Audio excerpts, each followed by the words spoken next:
xoghayaha dhalinyarada xisbiga UCID ayaa ka jawaabay hadal ka soo yeeray musharaxa Jaamac Ali Xuseen.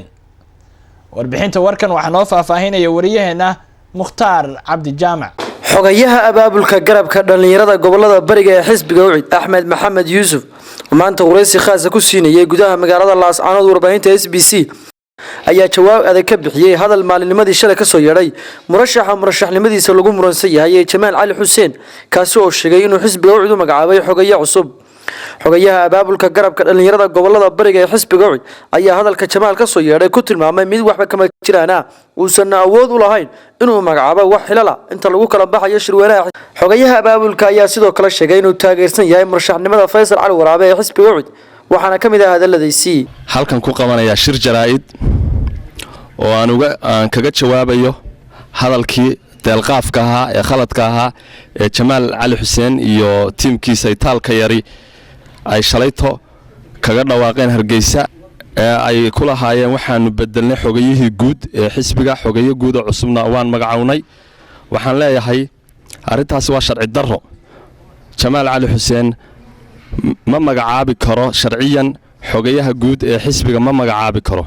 xogayaha guud ee xisbigu uu magacaaban yahay waa Yuusuf Googooye waa nin aqoon-yahana oo reer Togdheer ah sifa sharciyaana lagu magacaabay waana nin runtii markii gudoomiyaha iyo guddiga fulintu ay magacaabayeen way asiibeen baan oran karnaa oo shirweynaha soo socda waxa laga wada fadhiisanayaa musharaxnimadaada in la ansixiyo oo lagu ansixiyo iyo inaan lagu sixin adigii baa Jaamac xaaladaadu 50-50 tahay shaki bay ku jirtaa xaaladaadu musharax ma tihid musharaxnimadu halkaas ka soo cadaanaysa shirweynaha marka la isugu yimaado ayaa xaajadaada loo bandhigayaa oo la dhahayaa Jaamac musharax ma noqon karaa mise ma noqon karo hadda musharax laakiin ma tihid ninka xogayaha guud ee xisbiga UCID Yuusuf Googooyena waad ku khaldantay.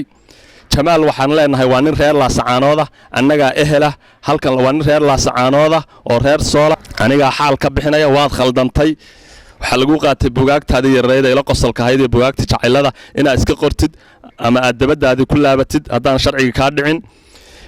Yuusuf Ibraahim Googooye saaxiib xaal qaado aniga apologies ku siiyay 10 faras oo xaal aan ku siiyay aniga xaalkaas iga guddoon ka raali noqo. hadalkaas waa hadal khaldan. xogayaha guud ee sharciga ah waa adiga dal iyo dibadba laga aqoonsan yahay adiga guddiga fulintu ku magacaawday adiga gudoomiyaha xisbigu ku magacaabay qolada khalin iska hadlasa ee marba meel ka qeynaysa Jaamac iyo kooxdiisa waxaan leenahay adeerayaalow isku xishooda isku khajil annaga idin khajilna maalin walba.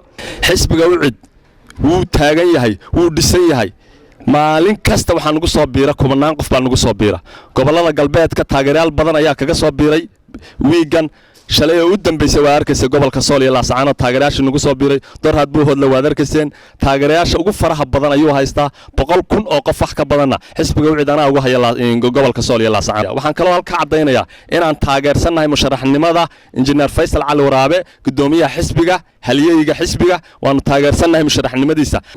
Mukhtaar Cabdi Jaamac warbaahinta SBC Laascaanood.